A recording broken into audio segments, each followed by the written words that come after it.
Hey guys, welcome to this week's episode of Healing with the Homies. As always, I'm your host Adam Taharwi, and joining me this week is my good friend and fellow podcaster, Mr. Jeremy Winter. Myself and Jeremy bumped into each other mid, basically at the beginning of the pandemic, just like right when the crisis was kicking off. We were in Bali and we were traveling around, and yeah, we just clicked, became friends, and bumped into each other. And so, yeah, this week Jeremy joins me via Zoom. We have a really good chat in terms of getting into breath work, meditation, and obviously like our antics during Bali, like how we got out of there and what it was like to be like on holidays, like in a country where you're a few thousand miles away from home, amongst a global pandemic. So yeah, I hope you guys enjoy this week's episode.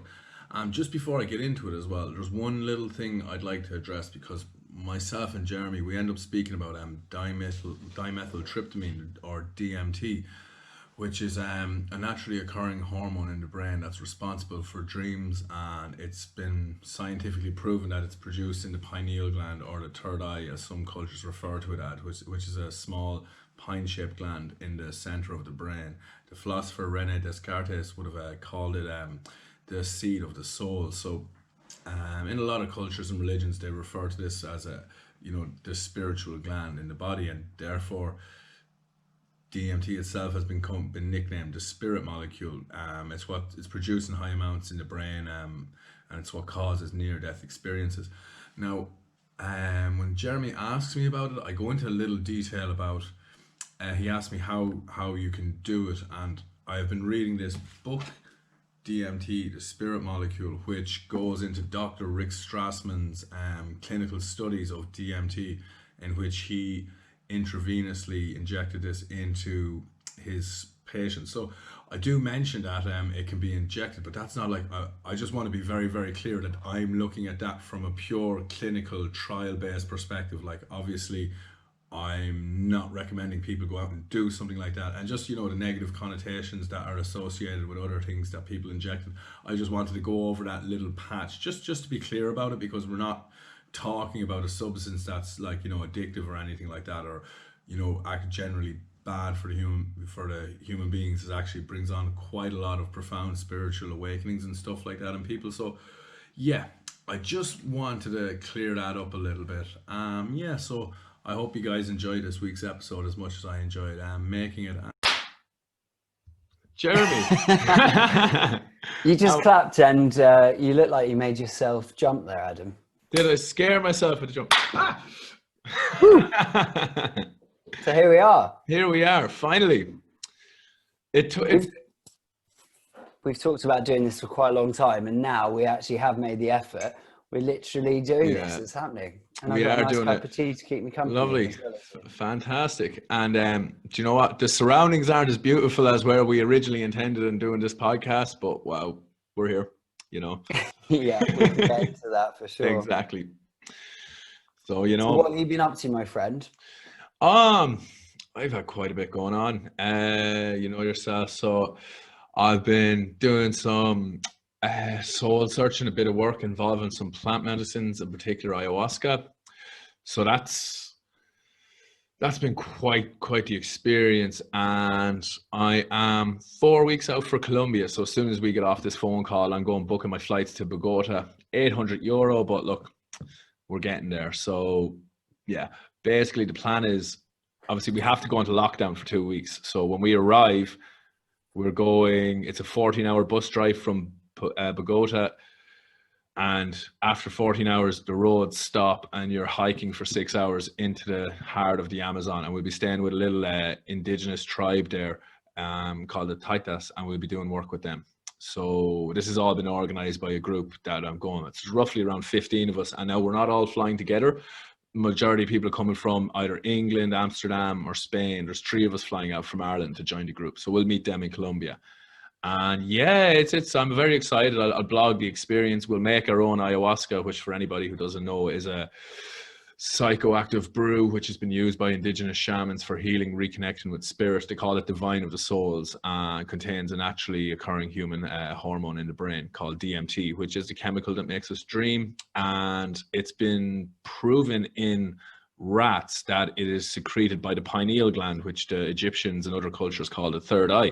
Now, this hasn't been proven in human beings, but molecularly, we're all we're mammals, so biologically, not molecularly, we have most of the same biological structure as rats. So the evidence is pointing in that direction now. It hasn't been concluded for a lack of research. So we're at that point with it. It's looking like that. So it's kind of where science meets spirituality. Yeah, absolutely. Just to go back on that point to the DMT thing, you said that's in our brain. Just to clear up confusion, because DMT is also a psychoactive drug essentially that you can take. But what's the difference between what does that mean? What's the difference between that and ayahuasca? So the main difference between the two is, DMT, which was first synthesized in 1930 by a scientist, his name's not on the top of my head. DMT is a naturally occurring chemical, which is in a lot of plants in nature. So, for example, the acacia tree, which is known as the tree of life in Egyptian mythology, and in the pyramids, they have a lot of hieroglyphs which shows the acacia tree beside the king, and it goes with the journey of the souls and stuff like that. And DMT, there's a very, very, very high content of DMT in the acacia tree. So it's looking like the ancient Egyptians were using DMT to have these transcendent experiences and to discover more about themselves. It also occurs in another plant in Egypt called the blue water lily, or the blue lotus flower. DMT was extracted from plants such as the acacia or the blue lotus flower using a synthetic chemical process. So they would extract that with alcohol, solvents, or whatever, and make it into a powder, which can either be like smoked or injected. There was a scientific study done in 1991 with a whole range of clinical trials by Dr. Rick Strassman. And there's books and documentaries published on it called the DMT, the spirit molecule. So they would have injected that. They would have had doctors sitting down and like injecting it. Now, most commonly, people don't do that, obviously, because who wants to stick a fucking needle in themselves? It's intense. Quite scary. Yeah. So I think needles as well. You've got that sort of association with heroin, which is exactly, which is terrible. Which is not what we're dealing with here. Yeah. I think it's important to make the difference between drugs like that and drugs like the ones we're speaking about. Exactly. And the benefits and the point of both differences. For example, so say for example, something like that is extremely addictive and bad for your body, like I don't even want to fucking talk about. Yeah.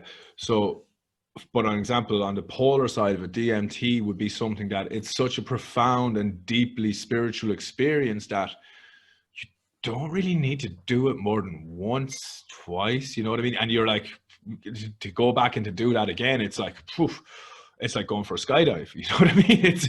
It's not something you just get up and you get addicted to. It's actually the opposite effect. It actually cures addictions, and this has been proving.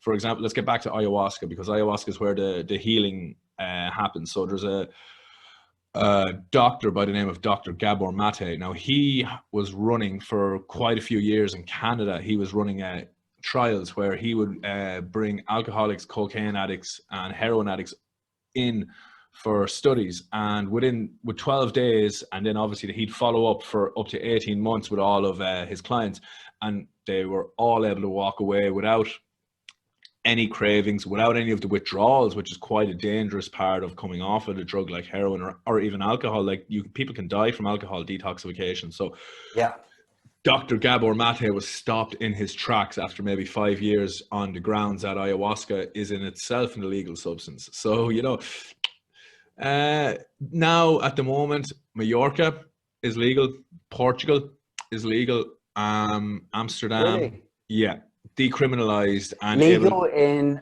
what sense? Because let's make this clear, like to people who don't know, ayahuasca is not something you do.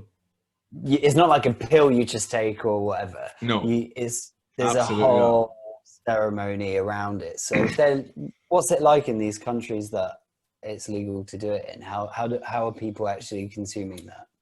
So say, for example, well, the group that I'm working with is ran by a clinical psychologist. So she's got her master's degree and would have been working with people in a clinical setting, just doing what psychologists do for years. And once she discovered ayahuasca and its healing potentials, like it's quite a common sentiment to come across, where you'll hear people saying that ayahuasca is akin to 6 years of psychotherapy in 6 hours. So that's something I frequently come across in documentaries when people are explaining how they feel after a week or two. So yeah, setting and intention are so important. Now, speaking about these substances, I actually would not recommend someone to do this, because for me, I came across this when I was 18 through the work of an archaeologist by the name of Dr. Graham Hancock, who was into studying ancient paintings and symbolisms, and through his journeys and his travels he came across ayahuasca in the jungle. And he's the type of person who wants to experience something before he writes about it. So ayahuasca profoundly changed his life forever, and he's now speaks about it. He's quite a big advocate. I came across him on the Joe Rogan podcast. I was listening to him.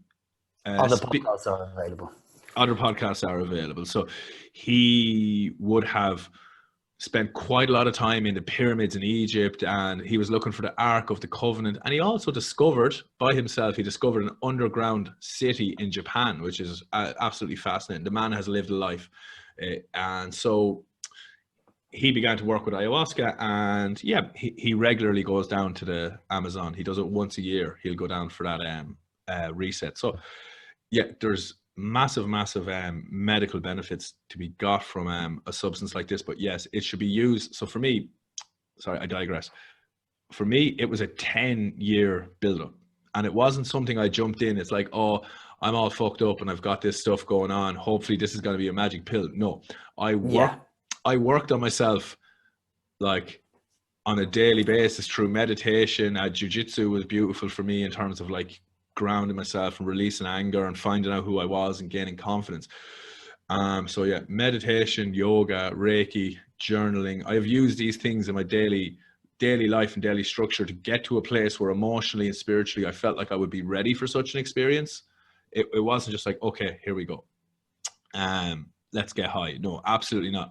There's a lot of so mindset is really massively important, isn't it, when you get to that point of absolutely taking this on.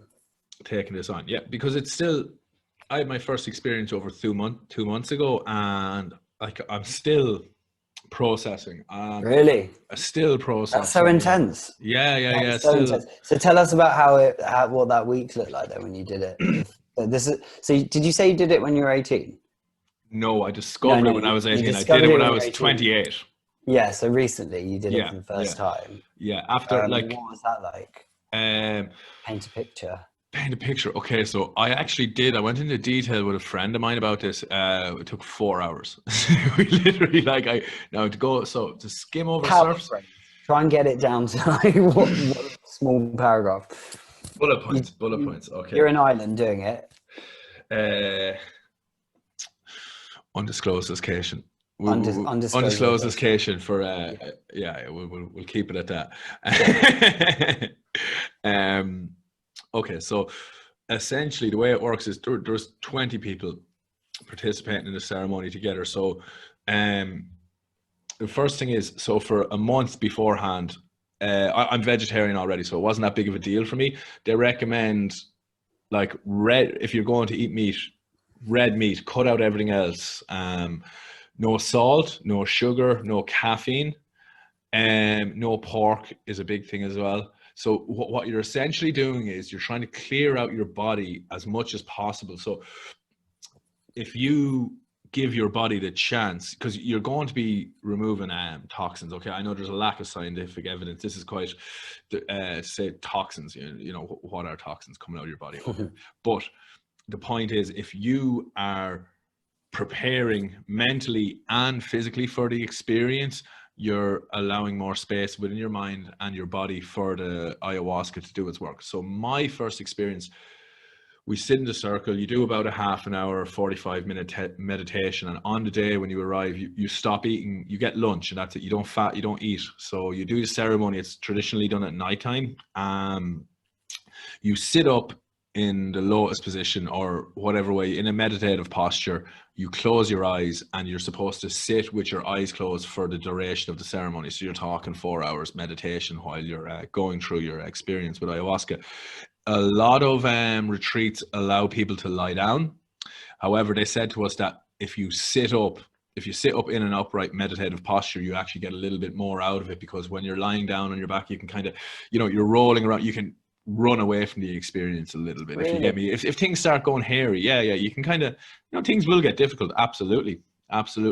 For me, I have to say I'm very proud of how I handle it, because it gets quite intense, and I was able to just let go. And I know if you resist, you're in trouble. And that's something that's quite natural to me, as well as being a fighter, is wanting to be in control of a situation, take things by the horns. So I was very much so able to let go. So the first experience, I drink the first cup. Now it's nasty.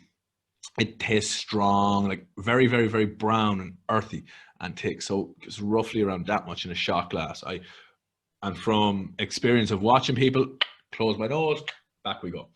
That helps with the nausea. Now, they say that nausea is a purgatory effect, and they say there's 4 ways that you can release these emotions: singing, dancing, vomiting, and coming out the other end. So thanks for the sound effect, man. yeah.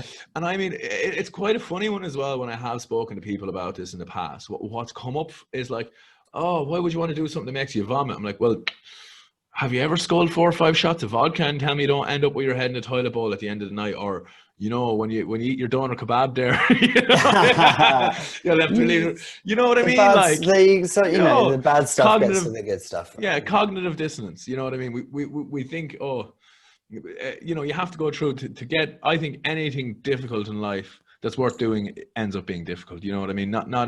Stuff that's easy isn't as rewarding as stuff that you have to work for. So it was interesting. My first night, having known about this substance, and there was a massive amount of expectation for me, these deep visionary states. You go into your childhood and you would live out, and I say something deeply painful that you're still carrying and you don't want to deal with. You'll play this out from almost like a third person perspective, isn't that? Well, like you're watching a film. You're watching a film, and you're able to just not be so involved, not really feel the emotions. You're able to sit back and look at it from a compassionate outside perspective, and that's where the healing's done. So for me, the first night, I'm expecting to be in this other realm, and it didn't happen, because there's a thing they say expectation in this. If you expect too much, you won't get as much. So my first night was interesting, because as soon as I drank it, now I'm empty stomach, and I can feel it. It's heavy. I can feel it sitting at the bottom of my stomach now. So interestingly enough, it sits at the bottom of my stomach, but I instantly, now, before you start to feel any effects of the medicine, because it made me feel quite nice actually on the first evening, it works. So no vomiting or no the other end. No vomiting. I was having a great time, to be honest. So it's coming back up. I can actually feel it. As soon as I drank it, it starts to come back up. I can feel this thing slithering like the liquid, and it goes right here. And this is where I carry a lot of anger. How quickly does that happen after you've shot it? I hadn't even sat back down. So I'm talking as soon as I can actually, it's not like I can feel this energy like this. It was slithering. And I wonder if that's if back in the old days where you get poisoned, if that's what that felt like just before you died. You're like, fuck, what's this energy? And then no, I don't know. I don't think so. Not to compare it to poison that will kill you. Yeah, not to compare it to. It's got me thinking. Yeah, we can talk about poisons, because I did a couple of them, purgatory poisons, at the ceremony as well. This might be. I feel like that needs its whole own podcast. oh no! That's next week's episode as well. Yeah, amphibian alignment. Yeah? Amphibian alignment, it's called. So that stuff, man, that you've told me off camera is kind of mind-boggling, mind-blowing. Yeah, stuff. and as I said, I don't mind. I'm actually going to bare my soul in this podcast for the duration of it. That's one thing. Is like I'm going to speak truthful, and that's just that. So, as I said, these substances, Can I you, go for it yeah, can you paint a picture on like because I why are we haven't. talking about this and like some context of how you've kind of got to being so experimental Absolutely. in what you're doing? Okay. So, I guess for me, right? Well, at 18, I don't know if we even got to speak about this, but I was studying in Exeter. I was in Exeter College studying journalism and media. Now, I only did that for a year because, to be honest with you, at 18, I did actually feel like I was missing out on everything back home with all my friends who were in college having a good time together, and I was quite lonely over there. So at 18, emotionally, I The wasn't. Exeter in England you came Yeah, over. yeah, Oh, right. yeah, I didn't south of know that. England. Yeah, so this was what I wanted to do. I wanted to study journalism, and I think, like, in the spirit of investigative journalism, if there's something you're drawn to and you want to know about it, I think experiencing it, if you don't experience it yourself and then you go and you write or you speak about it, you're doing a disservice. You're not really doing your full job. So for me, I actually think it's quite a good time. Like 10 years later now, I've kind of found myself and I know what I want to do. So, even using this podcast as a means of me, uh, you know, journaling my own experiences, number Yeah, one, for documenting that. Yeah. documenting, yeah, for educational purposes. And of course, I've I just genuinely, when I heard about it first, I was fascinated, and I've got plenty of books on the shelf here, like at least 7 or 8 books that go into detail about people's experiences. One I'd recommend is Graham Hancock's Supernatural: The Ancient Teachers of Mankind. Obviously, the DMT, the spirit molecule, is written by Rick Strassman. That's a hard read because it's quite medical based as well. It's almost like a medical journal with Wow. anecdotal evidence based in the book too. So Do you find that something with all this in this realm of I wanted to see do we call them are we calling them drugs, ayahuasca, DMT, plant. this stuff, I'm calling ayahuasca or plant medicine, because plant medicine? yeah, But is yeah. that something that you think people who are working with these medicines or people like you who are experimenting with them, do you think really closely behind the name of it is like this pressure to provide evidence that there's science behind it and benefits behind it, trying to kind of prove Okay. trying to prove to the non-believers, let's say, or people who are completely skeptical or maybe Yeah, even fearful of these things, absolutely. that these are actually positive kind of medicines and things to work with. Absolutely. I mean, in some regard, you should be fearful. I'm afraid right now going to Colombia because I know, like, even on my way to the first retreat, I've been looking forward to doing this my whole life, and I was excited. On the way to the retreat, my mind was running. It's like, Adam, go home.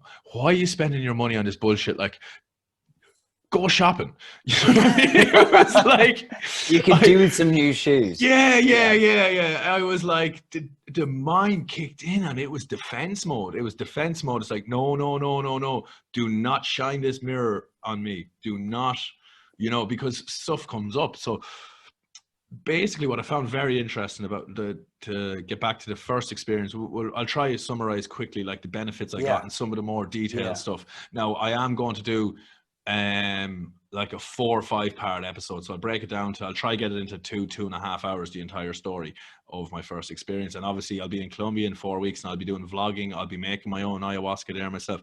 So I can't wait to see that. intention is so important. So for me, being an overly masculine human being for the majority of my life, like, being a cage fighter and fucking a boxer since I was 11, I guess my intention was to reconnect with, say, to find a balance in the soul. As Carl Jung says in the Red Book, he's one of the greatest psychologists who ever lived. He coined the terms introvert, extrovert, came up with the collective unconscious and the archetypes of the human soul. So he's like one of the most groundbreaking pioneers in terms of understanding human consciousness. He was Freud's student. Well, he was one of Freud's partners. They worked together for multiple years, and so yeah, Freud and Jung are the two big boys when it comes to understanding the human consciousness. They had 2 different theories. Jung reckoned that the mind was based, that the human being's primary motives was a spiritual a spiritual drive, Freud reckons sex. So that's where they disagreed. On the rest, they were pretty much in agreement on how the human mind works. So for me, reading Carl Jung and discovering that in the most masculine soul is a feminine soul. So the most masculine person, so the most masculine ego has a feminine soul, and the most feminine ego has a masculine soul. So for me, I wanted to find a balance. I wanted to realign, because ayahuasca is in and of itself a feminine experience. Compassionate, loving, understanding, patient, guiding. It's not very like cold. It's very, very, very loving. It's a very loving experience, you know, and a communal experience as well, right? Everyone, you're not. This isn't a solo trip. You're doing this in a group of people all wanting the same experience. And to anybody out there who's listening and is thinking about that they would potentially be drawn to do an experience like that, that's the way I see it. Is you feel it. If you're like, I would like to do that. It's not something that should be pushed upon you. It's not something you should do lightly. But if you are, I would always recommend to give it at least 3 months, and also make sure the retreat you go to offers integration. It is so important, and by that I mean group therapy the morning after, which is quite intense. People I like a real reflective moment. Oh yeah, you know, everybody has their chance to speak and share what went on for them the night before, you know, as much or as little as possible. Now for me, I didn't shut up there. Like I was speaking for almost half an hour during the, like, everyone, I was like, look, this might be the only time I ever do this, so I'm gonna bare my soul here. I don't care, like that's it. I'm not afraid of being judged by anybody here, so I'm gonna just let it all go. But also, you've just spent maybe the best part of the week bonding really closely with this group of strangers, which is probably the perfect place to then go and have therapy and be open. And absolutely, barriers don't exist at this stage. No. Well, they break down gradually over the week, because you have a ceremony on Friday, therapy on Saturday morning, ceremony on Saturday, and so on and so forth. There's always a ceremony the morning after. So you're talking 3 to 4 hours of sitting and listening to other people as they go through their stuff. And like for me, that put a lot in context as well, you know, because you don't like to compare to other people's experiences, and the stuff I've gone through is the stuff I've gone through, and it is what it is for me. However, you know, when you hear some of the stuff people have gone through, and then like how brave they are, and you're like, wow, you know, all my BS is quite minuscule, really, like compared to that. So, it's all relative. I can see it is all relative. You see the point? Saying, yeah, of course, yeah. But it's a deeply, deeply profound experience. And for example, one of the coolest things that happened, I was humming and hawing about the name of this podcast. I got a friend of mine, James Valero, beautiful artist. He'll do some work. Shout out to James, Yo Valero on Instagram. He basically.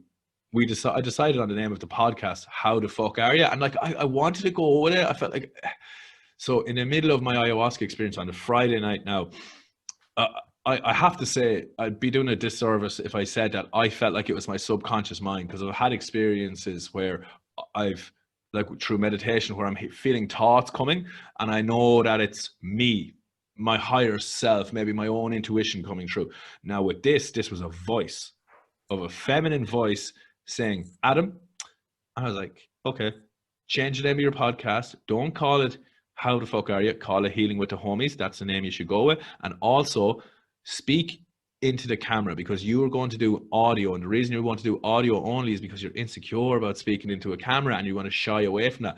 Do what makes you uncomfortable. Put yourself out there and you will be rewarded for it. So there you go. You look great on the camera, mate. I don't know what you're worried about. Oh, yeah, but man, this is, and I'm fine now. All I did was take a day or two, you know what I mean? I cracked that, but it's the fear of the unknown and doing something uncomfortable. And that was there. I was like, okay, I won't do the audio version. Well, I won't do a video version. So, but basically it was quite interesting that. But now here you are bearing all of your. Exactly. All of my good bits. But, so, because even to explain how the medicine was coming up, and so for me here, like I keep a lot of tension in my jaws and a lot of anger, like this builds up here, especially in acupuncture. They talk about it quite a bit. If they're releasing anger, it builds up here.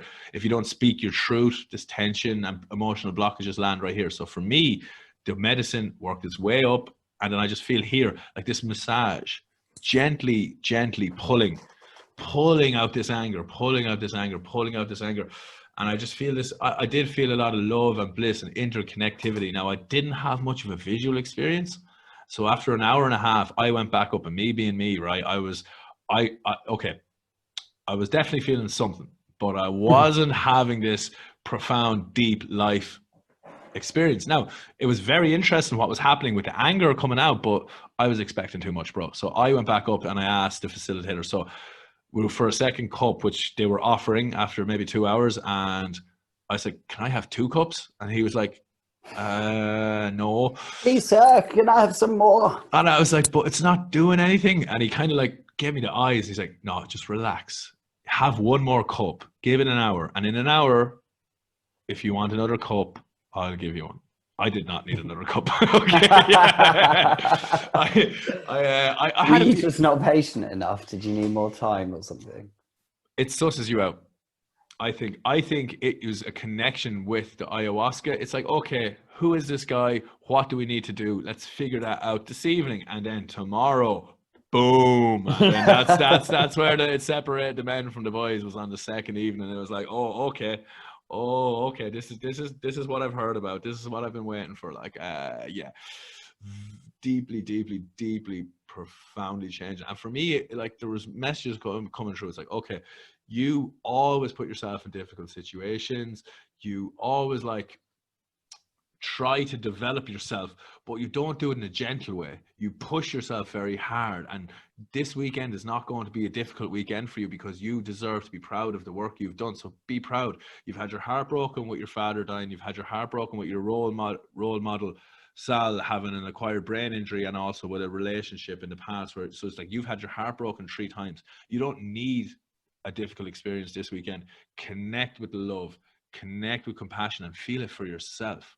And that was like, now while this is going on, I'm in a different dimension with my eyes closed. I'm in 360 degrees. There's beautiful, like, feminine pink, fairies, I don't know what they were. They're just like, hello. And it's like, I would call it. So can this side of you that you think needed connecting, that's what was happening? The feminine, yeah. It's like I literally would not allow myself to love myself for a long time, and it's all a part of my journey. But and I've also been like humming and hawing about my career and what I want to do in life, and like the clarity I have after that weekend. It's like, okay, here you go, here's your path, now walk it. It was beautiful.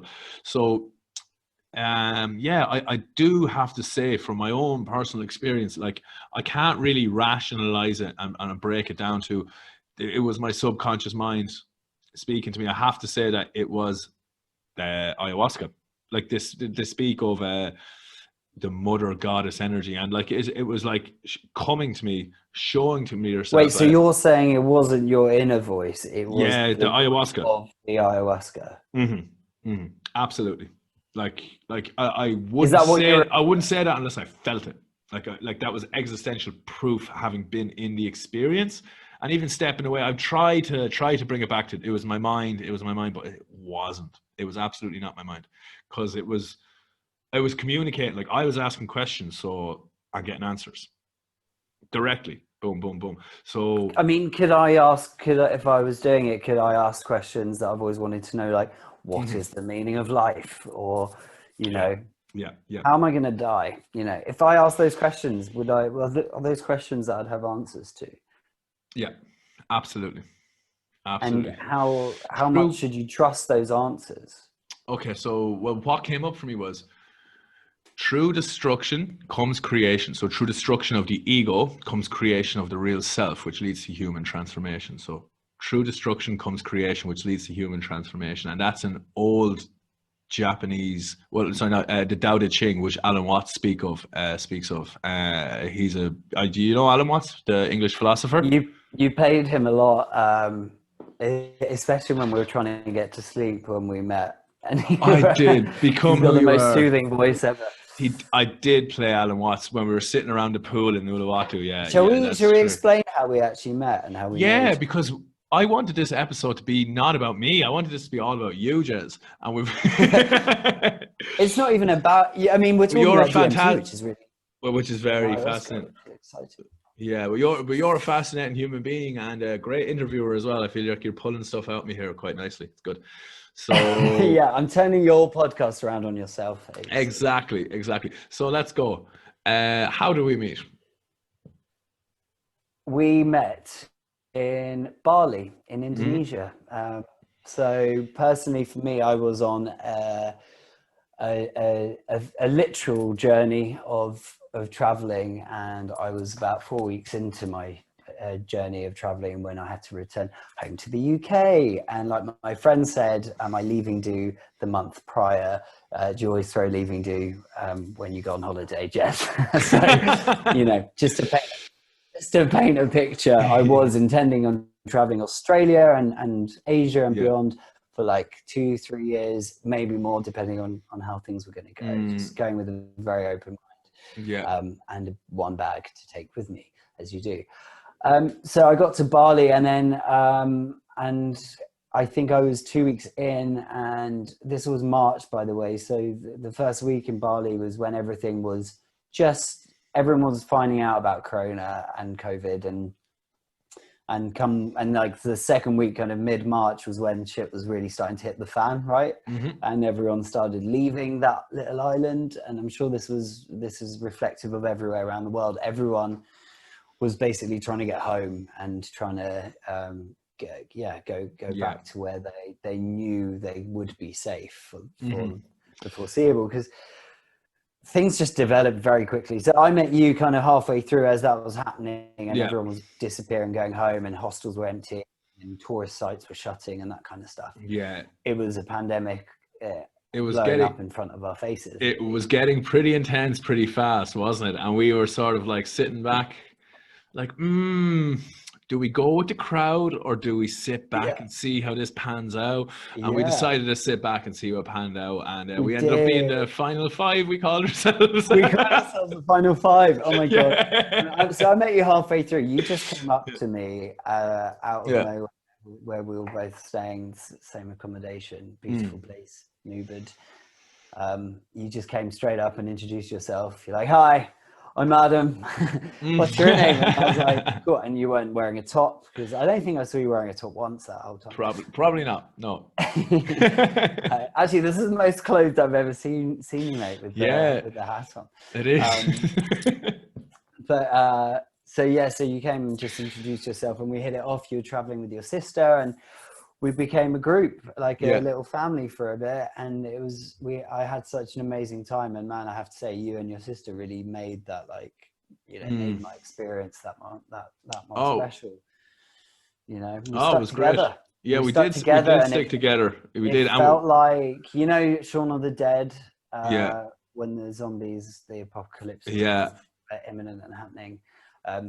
And they head to the Winchester and bunker up or bunker down. That's what it felt like with you. It was like, cool, right. And you were the fucking source of information, by the way. You were like the one on your phone from every, you know, extracting information from every possible news source going, which was great, because I'm really shit at that, and I don't really like to pay too much attention to what's going on the news side of things. But you were really good at like filtering out the bullshit from what's really happening.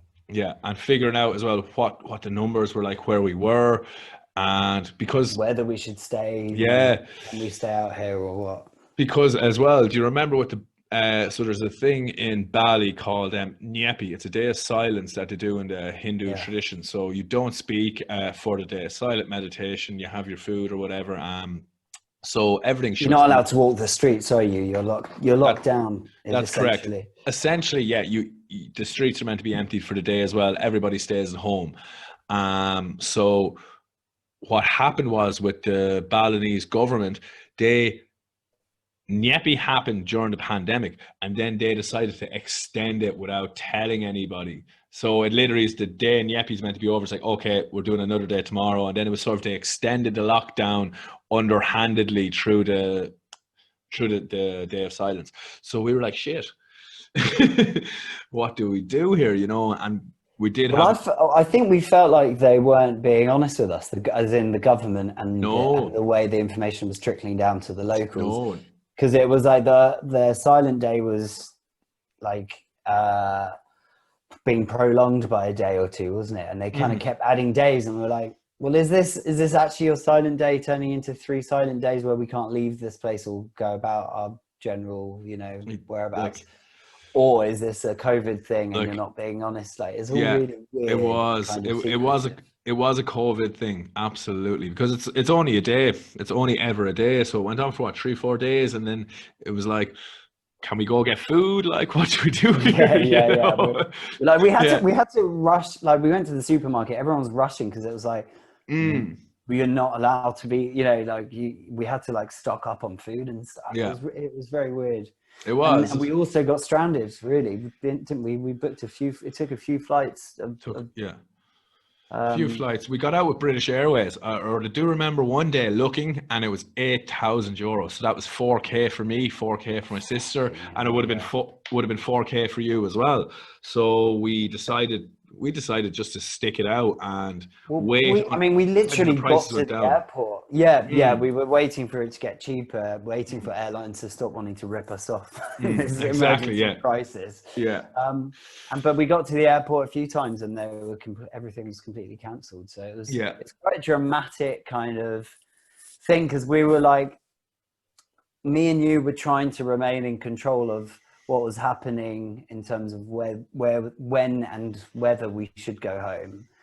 But at the same time, we then kind of got caught out and got stuck there a bit, not knowing what was happening. So it was a turbulent and interesting time. It really was. For me personally, man, like since then, my traveling trip of 3-4 years or whatever really was 1 month. And I have to say though, that month has done so much for me. Like it's, especially maybe that part of the world, I think it's a really spiritual place, and it's kind of really unlocked something within. And since then I've learned yoga, and I've practiced it every week, several times, and I meditate all the time now. And breath work is a big part of my weekly routine. So like the combination of being in that spiritual place and like expanding our minds somewhat through various experiences, meeting wonderful people such as yourself, and then coming back to a different world where everyone's slowed right down and everything's just basically on hold, and everyone's having a chance to go, cool, like let's like, life has just become so simple, right? And I think even now, even at this point, life still feels like we're going at a slow pace. Like everyone's back at work more or less, hopefully they are. But I think social things, and because of the situation, everyone is just taking it slower. And I think there's been it's really special, and obviously a lot of people have suffered greatly this year, and I can't ignore that. But on a personal level, it's been a big year in my life so far. How have you found it since you've been back? To be honest, it's probably been the best year of my life in all. It's crazy to say that. I'm with you there, man. Yeah. I mean, we lived through history together. We have that's just the thing. Like the experiences we were having there from, like did we hang around in Canggu together? No, I met you in Ubud. And then did we go back to Canggu? No, we didn't. But so you're going from being you did pass through, did you? Yes. I started my birthday. I turned 30 that week, and I spent my birthday week there partying and before it got a little more zen. You kind of work your way up the island. You're like, after 2 or 3 days, you're like, Jesus, I need to do some yoga. Has anyone got any water? Like maybe cool down on the beers, Yeah, exactly. Yeah. Some coconut juice or something there to freshen you back up. But so that was the thing about Ubud, because we were heading there. That's sort of like the meditative yoga spiritual hub per se of Bali. But when we get there, that was how we connected. The first evening, me and you and our French friend as well. Oh my God, why is her name on? Hannah, yeah. Hannah, me and you were going to go to a free breathwork workshop, and we got there and he said, "Sorry, pandemic, we're closed." And then That's right. We got that on was our my- bikes and drove to like the middle of nowhere, and yeah, it got cancelled, right? And that And was peak pandemic stuff. peak pandemic stuff. So yeah, it was very interesting watching everybody leave, like literally in states of anxiety. People are like, "Okay, we need to get out of here," and we're like, I don't know. See, nobody really knew at that stage. Now we were just sort of we were playing best case scenario still. We absolutely were. You know, we were just hoping that it was going to fucking go away. But sure, look. Also, what else went on? So from that point, really, things were starting to dwindle a little bit. Yoga classes were starting to close. Food was still going, thankfully.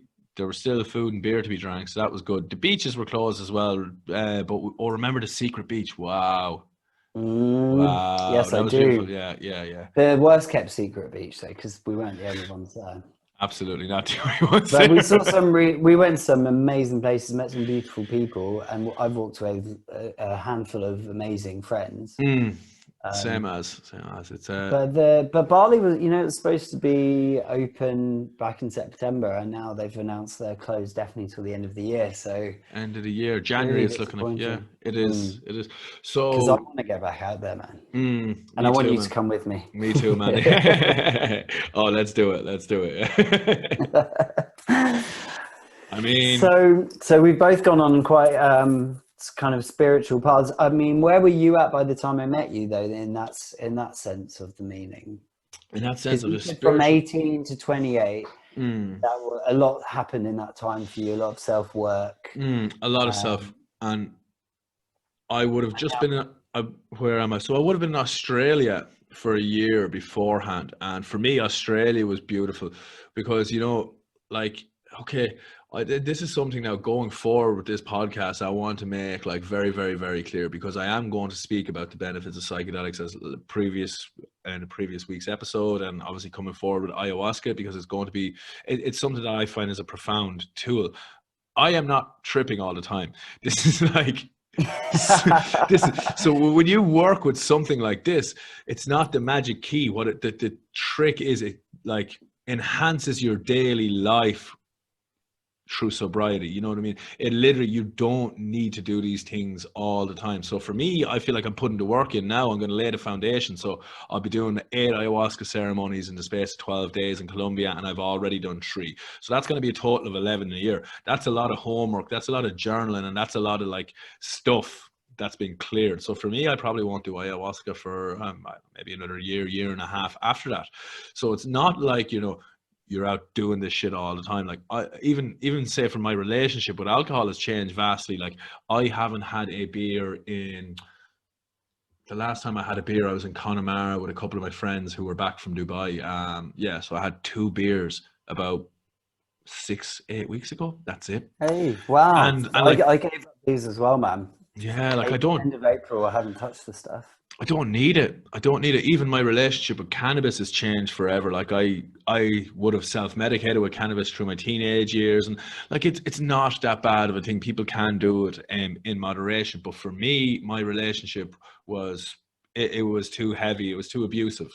So for me, I've cut that off. And like in the past, I've struggled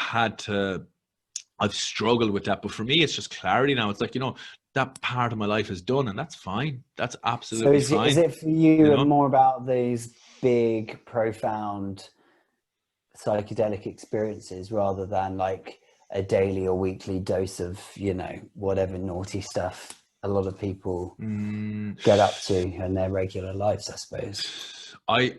There's that side, but that psychedelic experience there, which might be say 6 months to a year. So you're talking about doing it maybe twice a year tops. That for me is the trick is to live right on a daily basis. Like for example, with breath work, like if you practice that on a daily basis, it puts you in a really, really good space. My meditation and my mind has calmed down so much more. I'm able to get into a deeper place quicker.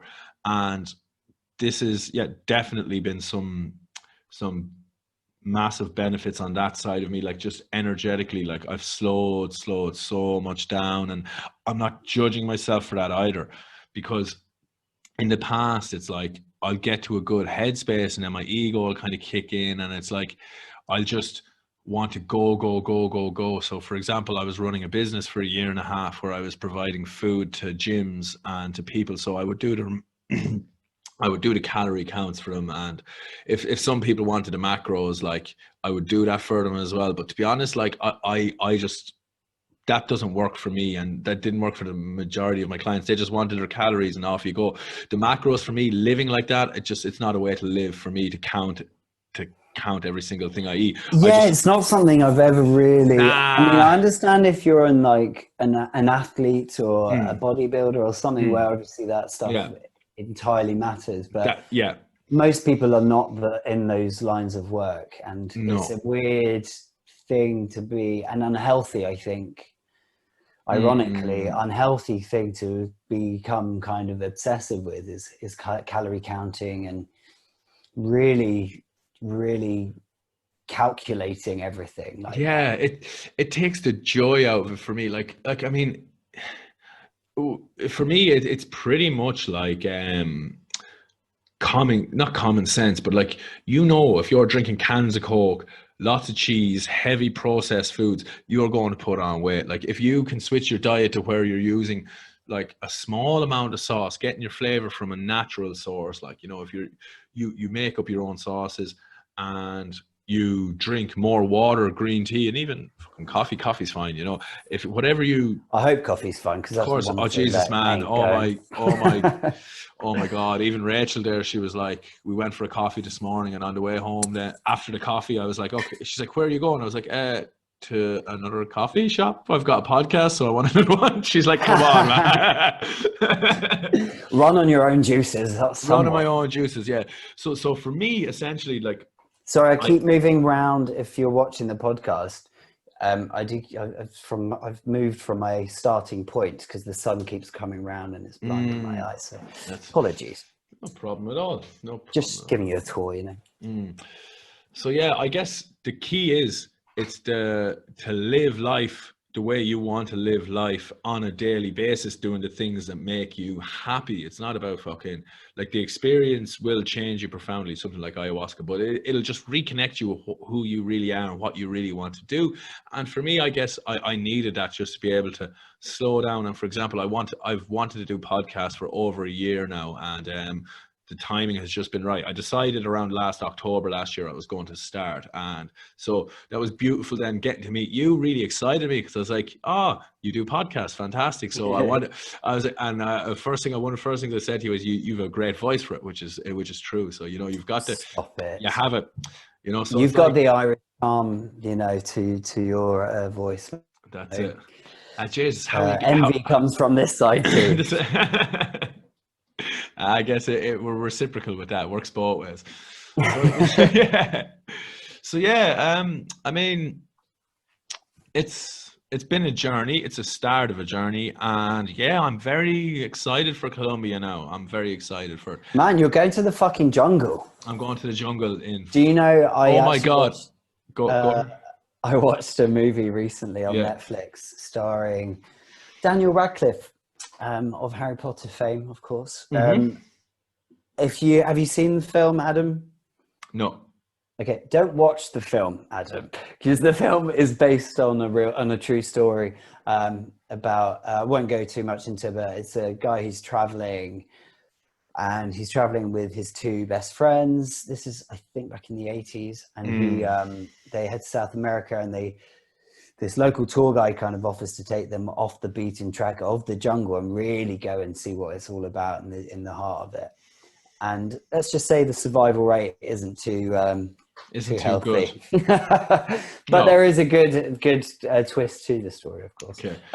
That got me. I just was thinking about you the whole time, man. I watched it last week. I was just thinking, shit, Adam's heading to the jungle. Yeah, man, this is so funny. Everybody's like, you're going to Colombia. Are you fucking okay in the head? And I'm like, why? What's wrong with Colombia?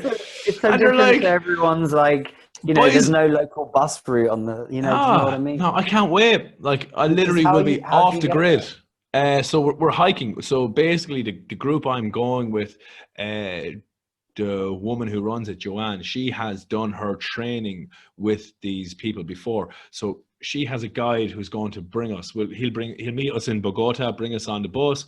We'll get off the bus and he will hike with us for 6 hours into the jungle, where we will then be with this indigenous tribe who have a very, very, very deep relationship with ayahuasca. We will make it ourselves. So we make it ourselves and we set our intention for 2 days before we drink it. So you meditate on why you're there and what you want to get out of the experience before you go ahead and start the ceremonies. It'll be beautiful because I have done it indoors before, and they ask you to sit silently in meditation, because if somebody else in the room is crying or going through some stuff, you know, just you should kind of have keep the energy in the room at a quiet energy, where the music is a very important part of it as well. The Icaros, it's called. They sing certain songs that bring you through the experience. Sometimes it's very high energy, it's very quite melodic, and you could almost want to dance to it. Other times it's very deeply emotional and just, you know, sorrowful, and it hits you right in the feels, you know. So there's a whole encompassing thing that comes with it. You're not just drinking the ayahuasca and closing your eyes. The music it's key, absolutely key to the experience too. And I mean, music. Yeah, that makes sense. Me and you had an experience in Bali where the music was absolutely key. You know, percussions and but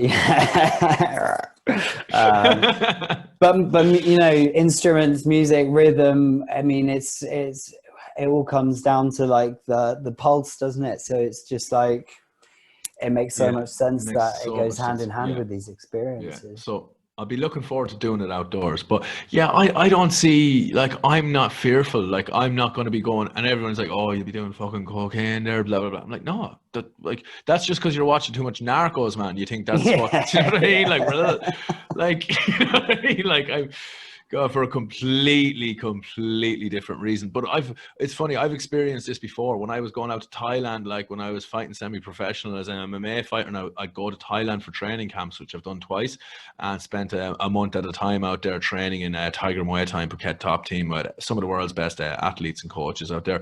So like, I said, oh, I'm going to Thailand, and then people are like, oh, lady boys, or you'll be going riding this and riding that. I'm like, no, that's just, you're projecting. That's what you go doing. You know what I mean? Like, you're literally projecting. Like, yeah. Like, don't get me wrong, I did my partying, but like, it was 6 a.m. start, and you're fucking smashing bags, kicking shit early in the morning for long days. You know what I mean? You don't really have that much energy. I have to say, you know, I always felt safe walking around Bali with you, mate. You're quite, you know, you're quite, you know, you're well built, aren't you? And you've done your fair share of professional fighting. So, yeah. Not that I went around abusing that power and saying anything I felt like to any given person, but yeah. Yeah, of course not. But it's a bit of meat there. It's not exactly. Of course, great to have you there, and you know, a little silver-tongued devil. I was just there to charm us out of sticky situations. Yeah, that's it. Start the conversations with the girls, you know, easy. What can I say? Okay. So, what would have been your favorite experience in Bali? If we were to go with number one thing out of it all. Well, is this one we can talk about? This is the thing. Yeah. I don't think we should possibly talk about it. Absolutely not. For the sake of anonymity of the people who we were with, and yes. But basically, we had a ceremony of our own. Let's leave it at that. We had a ceremony of our own, and it was just it was one of the best nights of my life. What we can talk about is the fact that we bonded with about 15 of us. 15 of us, yeah. Including some, you know, Russians who couldn't even speak English and that kind of thing. Like people from all around the world. And we had a really spiritual time, and it was just so much fun. And, you know, the back garden there was a rainforest, and I think for me, because when we got to that place, we won't name it, but when we got to that place in our last week, me and you were like, not sure about this. It's maybe a bit hippie for our liking, because we were like, even Still for kind of me. in a bit of a party mode. Yeah, right. Even And for then me. Yeah. we both looked at each other like, let's give it a night. Let's see what it's like. And we spent a week there, and I it was just didn't want to leave. beautiful. Mm. I didn't want to leave, and to be honest, I would love to go Go back. back.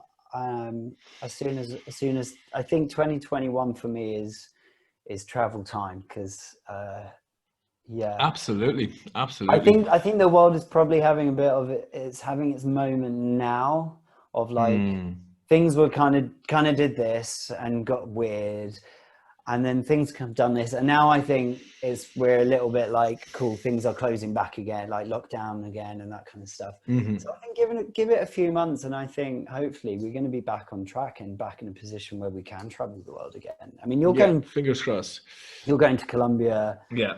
Which is this has been up in the air for quite a while. As I said, I'm only booking my flights today because Really? Colombia wasn't letting anybody in, and they're only starting to let people back in like this week. So Are you confident it's all going to be fine then? absolutely confident it's all going to be fine. Actually, some of the people who are booking flights had to book first class tickets because they're all sold out at the moment. So yeah, we're good to go. We're good to go. So I'm excited. So exciting, man. And to be honest, I would not mind if we got stuck there for a few months. Well, this is the thing. Okay, so when we were like, Yeah. should we go home or should we stay in Bali? If I had more money behind me, I 100, or if I was able to work remotely at that point, I would have just stayed there, man, because we know people who are still there, right? And they we've been watching them. Obviously, you see on Instagram, it's like, damn, maybe we should have stayed. They lived through it. Found a way. Maybe would have found a way. Yeah. Maybe could have started an OnlyFans account. You know. There could have been an option. Still on the cards. Talk about working remotely. Yeah. I just need a camera. That's it. I don't even need an outfit. You don't even need an outfit. No. Keep the hairy chest there. The men will love it. Keep the hairy chest. The ladies. So, well, it's all, your audience is going to be men. Like, no women are going to pay to see naked dudes. They don't have to drop them a hat. Like, no. It's only us pathetic males that will empty out our wallets to see a bit of skin, innit?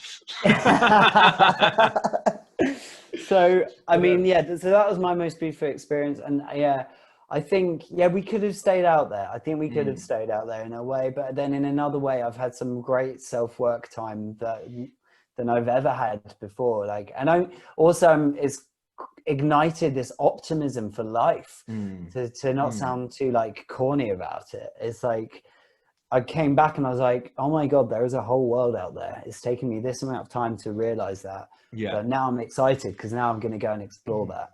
Actually, even if it's delayed. That's quite an interesting point. Just kind of like elaborate on that a little bit more. Have you traveled anywhere? Like, look, where's the furthest afield you would have gone before Bali? Before I traveled to New Zealand years ago. Wow. I did all of that. But that was only for a short time, man. I haven't gone and just removed myself from everyday normal life as you know it. I've gone and thrown myself into something. Now I've got such itchy feet, man. That's literally all I want to do. Yeah. And I'd like to take you with me, Adam. Let's do it. I mean, like, this is the start of something beautiful. You know, the two of us could be working remotely down the line. So let's get that. So. Let's, we keep this grind going. It's sort of the path's flow. It's been nice that, like, this month, September, we've sort of kind of, I've got my equipment together, got my shit together, and I'm on Spotify, which took me a bit of time, but now we're just, it seems like it's flowing. It's flowing beautifully for me. Like, even the amount of guests I have booked in, like, it's so much to talk about. It's really exciting. It feels right. It feels right. I'm going to keep listening. I'm going to keep watching to your podcast. Keep listening to and watching your podcast, because you're going to go into some really deep chats and really interesting stuff, man, because something I love about you is your not only your energy, which is just infectious, you're just excited, and people are going to get to realize that, but also you're so knowledgeable and you're like a sponge. You're so interested in learning about stuff. So I imagine every episode is going to be like a back to school day, really, with Adam. You're going to be I'm looking forward to a little episode. I won't touch on it too much now, but so what I do is I go around to secondhand bookshops and I'll just look for books, and And I find like you find some beautiful, beautiful stuff in the secondhand bookstores as opposed to stuff that's just, you know, on the charts, as you call it. So I saw this beautiful book with a lovely like green Celtic, real Irish looking cover, and it was called The Buddha of Ballyhuppahan. So in 1993, it says on the back of this book, 3,000 hippies in a group called the Rainbow Travelers descended upon the little village of Ballyhuppahan, which is only 25 minutes away from my house. So I was like, oh, okay, right. And What? yeah. Everything's just like, okay. I was like, oh, okay, this is interesting. So I bought the book, and I've given a loan of it to a friend because I just felt like it was right for her, and you know, I'll get another copy for myself. I decided to go actually explore Ballyhuppahan. So I was up there on my own for 2 days, camping solo, just being by myself, breathing, doing some chanting. I was able to do loads of which I would do is like chanting to get into a deep meditative trance, and I was able to do that up in the mountains and not have to taught yourself. Oh well, like it's one of the Buddhists. It's which is, if I'm Vedic not chant, mistaken, is the first sound humans made. Is that right? Yeah. They say if enlightenment is the target, you are the arrow, and is the bow that will shoot you there. With the wink at the end. Yeah. That's how to describe it. Yeah, it's the vibration of peace. So for me, I started with Sai Guru, he's an Indian yogi who's you know, he promotes his stuff to the Western world. It's quite good. So I use his half-an-hour YouTube video, and I will do my ums with him for half an hour. Now that I've figured it out, I just do it by myself for as long as it feels, and that works for me. That works for me. It gives my mind something to focus on, rather than just sitting there meditating and trying to wrestle with my thoughts. By chanting, I now have a tool, I have a technique to go deep. That's really interesting, because you know, you have some people who really who think they won't be able to meditate, or they struggle, or even people who do meditate, such as me and you, like you said, your mind does race, and it's sometimes it's really hard to just switch it chill off. The fuck out, essentially. And for me, with my Western condition, and obviously growing up in a little village town of Tullamore, you know what I mean? Like, to chant deep guttural mantras like that is so outside of anything I would have experienced or known. So for months I found it hard, because I judged myself, and I'd be like, It was Russell Brand who first introduced me to it. Like, obviously everybody kind of knows the symbol. It's kind of like it's quite in the mainstream now at the minute, but it's spelled... Well, I mean, I can see why you have that judgment, because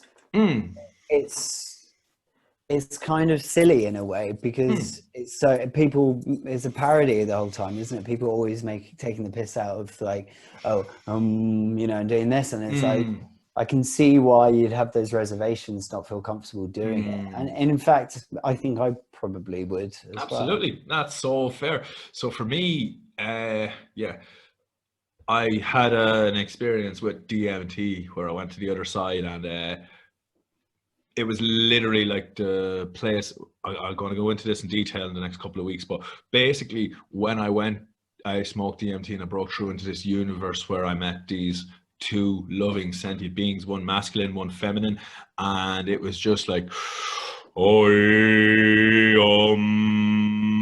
but this place that I was in was made up of this vibration. So at the time in Melbourne, I was hanging around with a beautiful, beautiful group of friends who we were really like, it was like we were kind of like young spiritual wild men that all had just traveled from England, Ireland, and France, and just connected with each other over there. It's like, these are the people we've been looking for in our own societies, but we can't find each other. And fucking here we are now, sitting in 40 degrees heat, doing yoga, jiu-jitsu, and chanting. There was like 10 of us doing ums together. It was beautiful. So around that time, I had my DMT experience.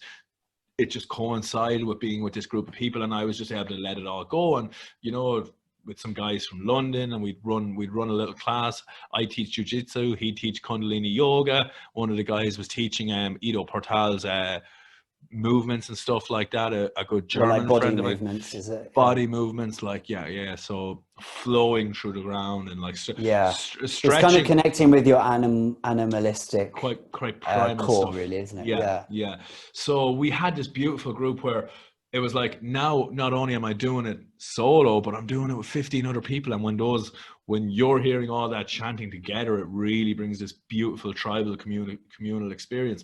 So for me, that the two things coincided, was having a group of other 25, 26-year-old people from my society who were on that level, and also the deeply profound experience of going to this other dimension. Let's call it the deepest recesses of the human psyche, and that was just pure vibration. So when I came back, I was like, okay, there's a massive amount of truth to that, and I haven't had an experience with that since. That's over a year and a half ago, and that since that has just completely shattered my ego's resistance to it. I've like, even I moved from Melbourne and I was kind of away, then I was up north in Queensland.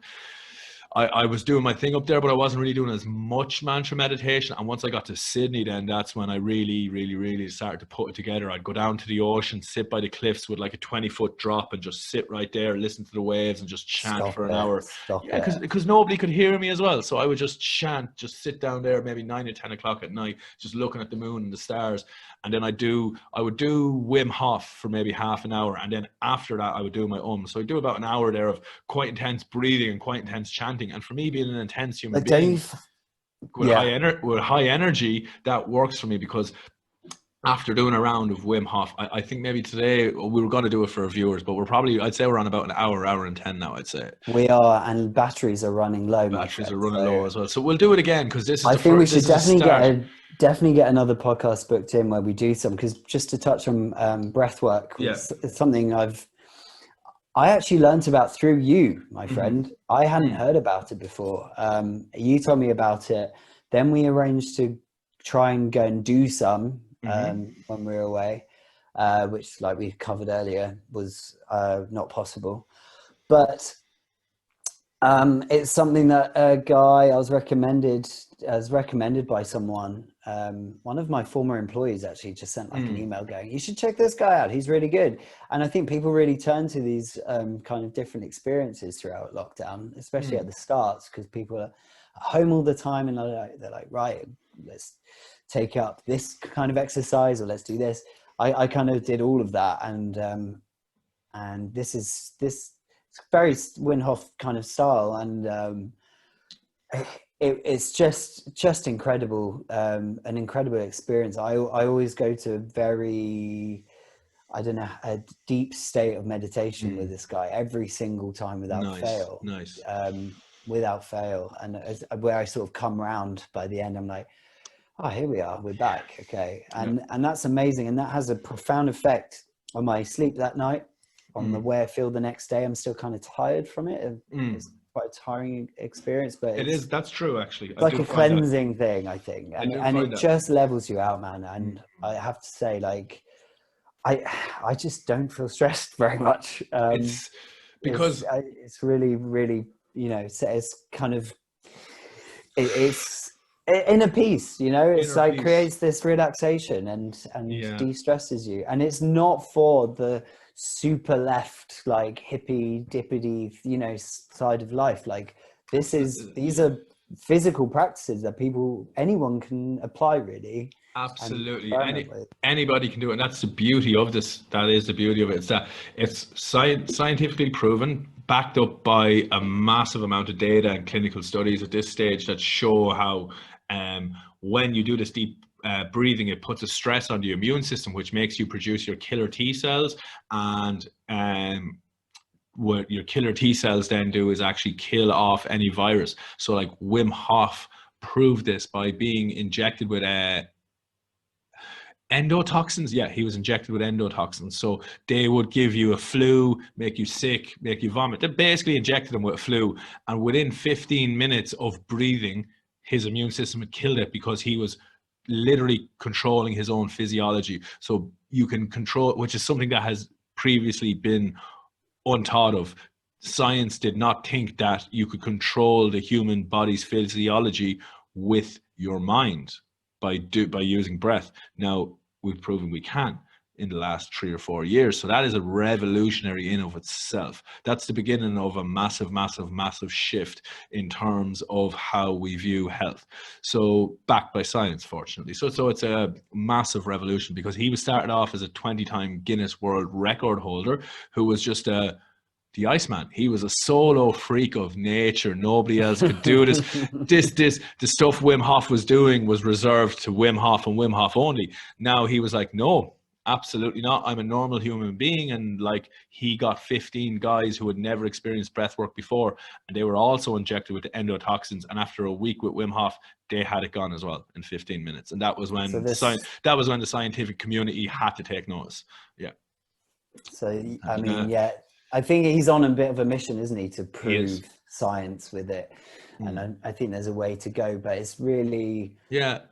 I have to say, go for it. Sorry, Jess. I was just going to say, you know, I come from a point where, yes, so there's been a shift this year for me where I'm more open-minded than I've ever been. But I think what's interesting is everything that I'm now interested in to the benefit of my mind and my body is all dictated by my own mind and by my own body. So every, you know, yoga, meditation, breathwork, all this stuff is all stuff I'm just doing on my, I don't need any equipment. I just need me. You literally, and that is what I find the most fascinating and magical thing about it all. And what I think is what people should, who are either afraid of it or skeptical and and not willing to entertain it. I think that's what they should think about. Is everyone practicing these things are just normal people. Everyone, you know, they're just human beings using their body to benefit themselves and to make themselves stronger in every way. So that's what I find fascinating. Absolutely. Yeah, I could not be in any more agreement with you on that. So yeah, it really is it's a beautiful tool. Like, as you said, you don't need to give any money to anybody. You don't need to do anything. Wim Hof gives out all the techniques for free. His app is free. You know, it's not about finances for him. Like, if you want to do training with him one-on-one, you know, I mean, you want to go spend a fucking week with him climbing the mountain in Poland in your shorts in the freezing cold, that'll cost you $3,000. But I mean, that's fair enough. You know, you're qualified for life then to teach under his, you know, his company's name, under his company's brand name. Essentially, you could be a Wim Hof certified instructor for. Oh wow! So yeah. So I feel like that might be on the cards for your future one day. Took the words out my mouth. But so what I was actually going to say, what I was going to say to you was, no, I'm really grateful that I have actually like turned you on to breathwork and that it's become a benefit in your life, because you're now a living example of how these things work and benefit us. I was drawn to it. I don't remember how I first heard about it, but it did come through jiu-jitsu or MMA. It was through some fighters who were doing the technique, and I was like, interested in it. And then I went and he did a Joe Rogan podcast, and Wim's very eccentric and he's Dutch, so he was trying when he was trying to explain through the belly, out through the mouth, fully in, letting go, fully in, letting go. So for me, it took me quite a while to actually let go, because what I would do is and then so I would breathe out. Now the trick is to just let your body push the air out, and that's where it starts to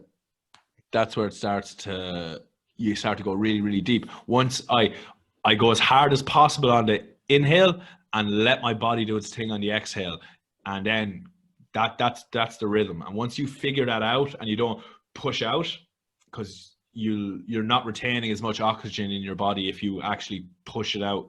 So you want to retain as much oxygen in your lungs as possible. That's how you're able to get, for example, I got 4 minutes. I was able to hold my breath for 4 minutes, which is incredible. Like, yeah. That's amazing. I'm on 4 minutes. My guy, we actually bring in series of chanting and stamping our hands and feet throughout.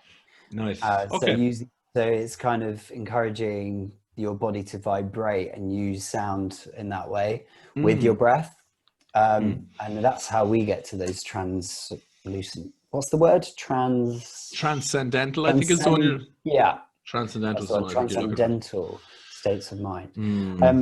And he's called BreathPod if anyone wants to check him out, because he's fantastic. I think, but And he does free stuff as well. He does free lives on Instagram every single morning of the week. Oh, So. nice. I'll have to give him a look as well, because we could do Zoom classes. That's correct. Yeah, you do one that you can do an hour Zoom class with him once a week, or you can just do his 20-minute like easy breathing before work every day. So he has just a video on YouTube you can click on at any time, is it? Instagram live he does, so you can join him and he'll guide you. Live every it morning. back. Fantastic. I'll give him a But dude, follow. we better wrap this up, and I hope Absolutely. we can actually come back together and do some breath work. Let's do it, because we're not at that. I guess we're not at that Joe Rogan level yet, because we're hitting almost an hour and a half, I'd say now, are we? So yeah. Well, we're getting. Let's cut it short, because I need to go do some birthday shopping. So I also need to pee. I need to pee. I had a cup of tea about an hour ago. I don't know if anybody's at home is noticing, but I've been quite like this in the seat the last half an hour. I haven't been quite zen. The man needs to go. All right, dude. But thank you so much for having me on your show. This has been awesome. Listen, man. Jeremy, and I cannot wait to get on yours. If I'd be honored. You will be on my podcast very soon. Lovely. All right, dude. All right, Jez. Speak to you soon. All right.